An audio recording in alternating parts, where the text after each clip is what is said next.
taking this hour, House Judiciary Chair Jerry Nadler now saying he's looking at May 15th for Robert Mueller to testify before his committee, but that nothing is firm yet. In the meantime, Bill Barr is now refusing to testify before Nadler's committee tomorrow after telling the Senate today the Mueller report is his baby, not Mueller's.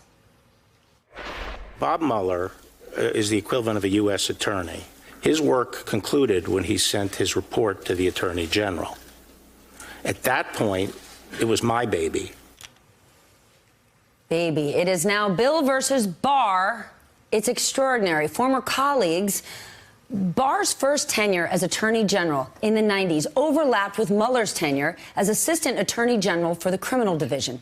Now Barr could be playing with fire, appearing to break with Mueller, a man who earned a Purple Heart in Vietnam and who says Barr's 4-page letter caused public confusion.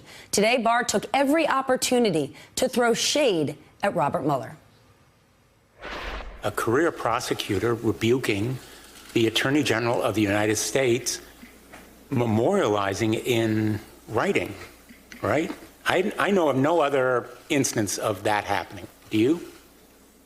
I don't consider Bob at this stage a career prosecutor. The letter's a bit snitty, and I think it was probably written by one of his staff people.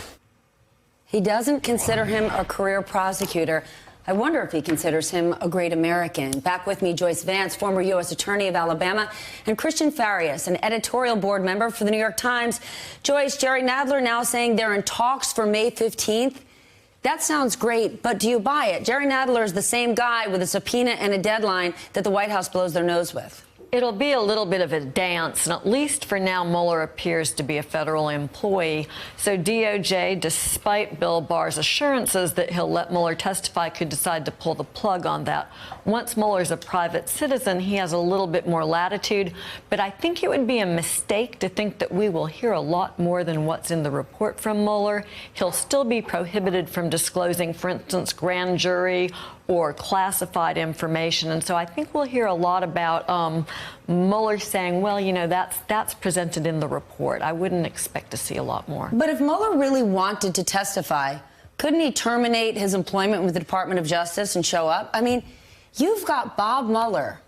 You've got Bill Barr at this point calling the letter snitty, taking jabs. If you're Bob Mueller, don't you want to show up?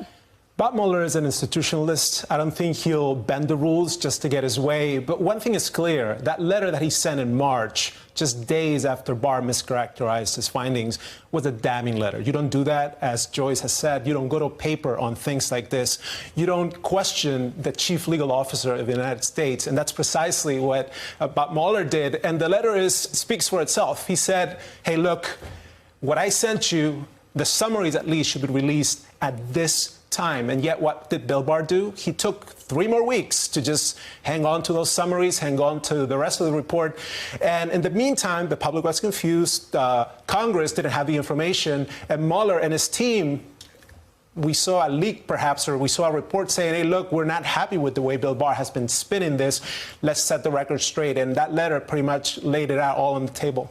Joyce, in April, a former FBI chief told The Atlantic the dynamic between Mueller and Barr is one of a Boy Scout, Mueller, versus a street fighter, Barr. Would you compare the two? You know, it's hard to know if that's absolutely accurate, but I think to the point that's being made, this is such an unusual relationship. Inside of the Justice Department, everybody's on the same team, right? Boy Scouts and street fighters, it takes all kinds. To have one of those people, though, go and put down on paper, essentially to make book on the Attorney General of the United States because you have concerns about the action he's taking, that I think speaks to a breakdown and a mismatch between the two of them. Well, Barr said today, if Mueller knew he was not going to make a call on obstruction, he should have stopped the investigation. Are more people thinking that?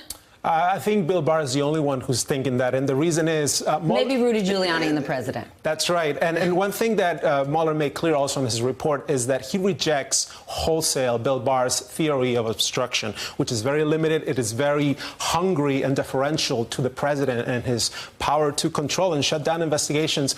Mueller doesn't buy that. He believes that if you have a corrupt intent in leading the nation, you should be subject to the rules. No man is above the law, he said it. And as a result, because there's that constitutional clash between Barr and Mueller, I think that perhaps Barr is a bit hurt that this underling, as he suggested earlier, is going against his constitutional thinking. These dinosaurs of DOJ don't like to be contradicted on these things, and that's precisely what Mueller did, and I don't think Barr is too happy with that.